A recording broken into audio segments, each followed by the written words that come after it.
सलाउद्दीन साहब, पहले आपकी तरफ आते हैं, क्योंकि जब प्रैक्टिस एंड प्रोसीजर एक्ट 2023 सामने आया था तो उसको बड़ा अप्रिशिएट किया गया था कि जो पावर्स है चीफ जस्टिस के उसको डिवॉल्व किया जाएगा एक कमेटी तक, और अब वो जो मास्टर ऑफ रोस्टर का कॉन्सेप्ट था वो खत्म हो जाएगा। लेकिन कल हुकूमत ने तरमीम कर दी है और दोबारा जो पावर्स हैं वो ऐसा लगता है चीफ जस्टिस को दे दिए, उनको दोबारा मजबूत बना दिया है। इसकी वजह और मकसद क्या आपको नजर आ रहा है? क्योंकि अता तारर साहब इंफॉर्मेशन मिनिस्टर हैं, कल उन्होंने हमारे प्रोग्राम में कहा था कि अगर तीसरे जज एब्सेंट होते हैं, छुट्टी पर होते हैं, तो फिर जो कमेटी है वो काम नहीं कर पाती है। तो उसकी बेहतर फंक्शनिंग के लिए ये फैसला किया गया है कि तीसरे जज को जो शामिल करना है उसका इख्तियार चीफ जस्टिस को दे दिया गया है। जी देखें, प्रैक्टिस एंड प्रोसीजर एक्ट लाया गया, उसको सराहा गया हर कोने से, मां सिवाय एक मखसूस तबके से। और उसकी वजह ये थी कि लोगों की कई सालों से ये शिकायत रही थी कि चीफ जस्टिस की मुकम्मल सवाबदीद नहीं होनी चाहिए। चीफ जस्टिस को मास्टर ऑफ रोस्टर नहीं होना चाहिए वो, क्योंकि वो पावर इनएविटेबली कई चीफ जस्टिस ने अब्यूज की, अपनी मर्जी के बेंचेस तश्कील दिए और मखसूस मुकदमात जो हैं उन बेंचेस के सामने लगाए। इसलिए जब प्रैक्टिस एंड प्रोसीजर का मुकदमा फाइल किया था के खिलाफ, पीटीआई ने मुकदमा फाइल किया था, उसमें मैं भी वकील था जी। और मैंने प्रैक्टिस एंड प्रोसीजर को बतौर वकील पीएमएलएन के डिफेंड भी किया था। और चूंकि मेरी भी राय यही थी कि चीफ जस्टिस को मास्टर ऑफ द रोस्टर नहीं होना चाहिए। फुल कोर्ट ने जब वो केस सुना था तो मेजॉरिटी फैसला यही आया था कि चीफ जस्टिस की मास्टरी ऑफ द रोस्टर से जो इदारा है सुप्रीम कोर्ट, वो कमजोर होता है और अदलिया की आजादी जो है वो कमजोर होती है। अब हुकूमत की तरफ से ये और नया ऑर्डिनेंस लाना, ये उनके पिछले स्टांस की नफी है, एक यू टर्न है। अब हुकूमत कहती है कि क्योंकि जो चीफ जस्टिस को इख्तियारात दिए हैं कि वो अपनी मर्जी से किसी भी जज को नामजद कर सकते हैं, उस कमेटी के तीसरे मेंबर के तौर पे नामजद कर सकते हैं।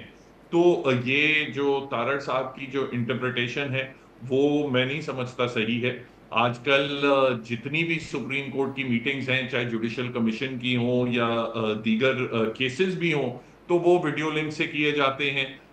तो ऐसी मीटिंग, ये कहना कि कोई एक शख्स अवेलेबल नहीं था तो इसको रिप्लेस करने के लिए चीफ जस्टिस को सवाब दिए हैं, तो वो सिर्फ तीसरे मेंबर को क्यों? ये नहीं हो सकता कि दूसरा मेंबर जो है वो अनअवेलेबल हो जाए। तो ये इलॉजिकल। और अगर आपने कानून ऐसा बनाना था कि किसी की अनअवेलेबिलिटी के सूरत में आप किसी और को नॉमिनेट कर सकते हैं तो बड़ा आसान होता। आप कहते कि 3 सीनियर मोस्ट जो हैं वो उस कमिटी का हिस्सा होंगे, अगर उनमें से कोई भी अवेलेबल नहीं हुआ जी। तो फिर चौथा सीनियर मोस्ट आ जाएगा। मगर जानबूझ के ये पावर देना कि, और उसमें लिखा है कि चीफ जस्टिस में from time to time nominate anyone. तो यानी चीफ जस्टिस अगर अभी जो पांचवें सीनियर मोस्ट को उन्होंने नॉमिनेट किया है, तो चीफ जस्टिस साहब की ये सवाबदीद होगी कि अगर उनसे वो चेंज करना चाहें तो वो 7वें नंबर, 9वें नंबर, 10वें नंबर को दे देंगे। तो सही। बेसिकली ये मास्टर ऑफ रोस्टर का कॉन्सेप्ट दोबारा जिंदा कर दिया है, जो कि चीफ जस्टिस साहब ने प्रैक्टिस एंड प्रोसीजर केस में खुद उन्होंने कहा था कि ये बहुत ही डेंजरस कॉन्सेप्ट है, हम चीफ जस्टिस की हेजेमनी कायम नहीं करना चाहते। सलाउद्दीन साहब, जब पीडीएम हुकूमत ये प्रैक्टिस एंड प्रोसीजर एक्ट लेकर आई थी तो उसको कह रहे थे हमारा एक असूली फैसला है कि हम चीफ जस्टिस के पावर डिवॉल्व करना चाहते हैं कमेटी तक। लेकिन अब जो कल तरमीम आई है इसमें, उसके बाद तो ये कहा जा रहा है कि बज़ाहिर जब ये एक्ट आया था तो उसका मकसद ये था कि चीफ जस्टिस उस वक्त उमर अता बंदियाल थे जो हुकूमत की राह में एक रुकावट बन रहे थे, इसलिए उनके पावर्स कम करने के लिए एक्ट लाया गया। और अब क्योंकि ये कमेटी हुकूमत के कामों में रुकावट बन रही है तो लिहाजा पावर्स को दोबारा चीफ जस्टिस को मुंतकिल किया जा रहा है। आप इस राय और इस ओपिनियन से मुत्तफिक हैं? ऐसा ही, बिल्कुल ऐसा ही है। देखें, उस वक्त पीटीआई कह रही थी कि बंदयाल साहब को मास्टर ऑफ रोस्टर रहना चाहिए। पीएमएलएन और पीपीपी और दीगर जो पीडीएम की जमातें हैं वो कह रही थी कि नहीं, मास्टर ऑफ रोस्टर बुरी चीज है, हमें ये 3 मेंबर कमेटी में लेके जाना चाहिए। आज आप देखते हैं कि पीएमएलएन और पीपल्स पार्टी वगैरह सब रूलिंग जो जमाते हैं वो कह रही हैं कि नहीं, हम समझते हैं शायद चीफ जस्टिस की मास्टरी ऑफ द रोस्टर जो है वही जरूरी है। और पीटीआई की तरफ से जो स्टांस है वो ये है कि नहीं, मास्टर ऑफ रोस्टर बड़ा बुरा कॉन्सेप्ट है।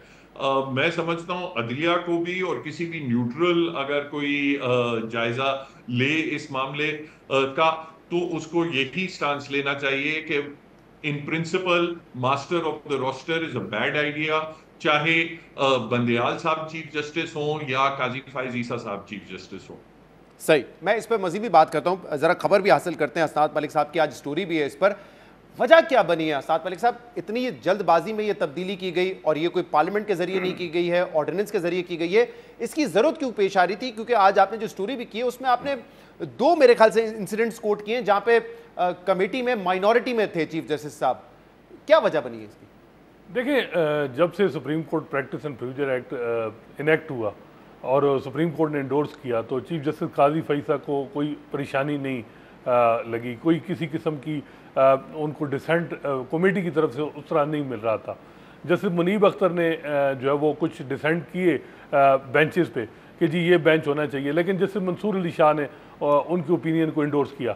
लेकिन सिचुएशन 12 जुलाई के बाद जो है वो तब्दील हुई और 12 जुलाई के बाद जब पहली मीटिंग होती है 19 तारीख, तो चीफ जस्टिस काजी फैसा एक तो ये कहते हैं कि नज़रसानी की दरख्वास्त जो 12 जुलाई पे नून लीग की वो जल्दी फिक्स हो, वो उसमें कमेटी की मेजॉरिटी मेम्बरान जो है वो उनकी बात नहीं मानते, क्योंकि एक तो वो कहते हैं डिटेल जजमेंट आनी है और दूसरा जो है वो समर वेकेशन है। दूसरा वो कहते हैं 63A के हवाले से जो नज़रसानी की दरख्वास्त है वो 26 महीने से पेंडिंग है, वो जो है वो लगाई जाए।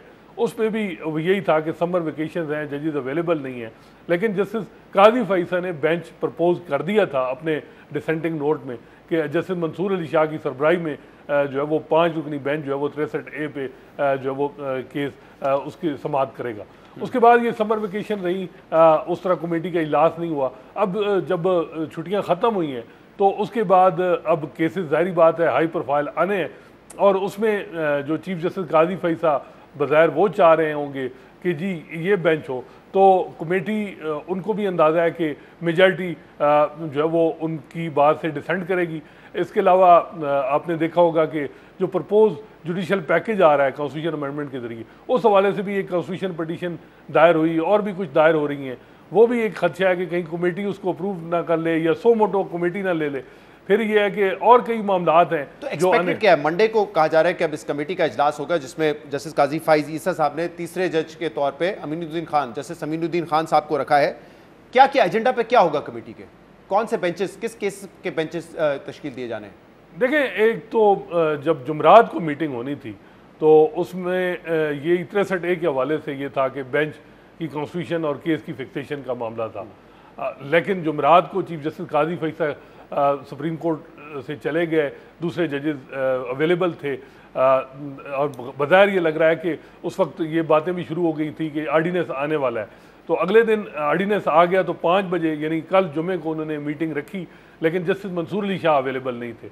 अब देखना है कि मे बी सोमवार वाले दिन फिर मीटिंग हो, लेकिन ये है कि उससे पहले क्या ये जो ऑर्डिनेंस है जिससे सुप्रीम कोर्ट की इंटरनल जो वर्किंग है उसको रेगुलेट किया जा रहा है, वो कि चीफ जस्टिस काजी फैसा ने तो उस पर अमल दरामद शुरू कर दिया, उन्होंने कमेटी भी बना दी है। लेकिन क्या जो मेजॉरिटी जजेस हैं सुप्रीम कोर्ट के वो इस चीज़ को मानेंगे?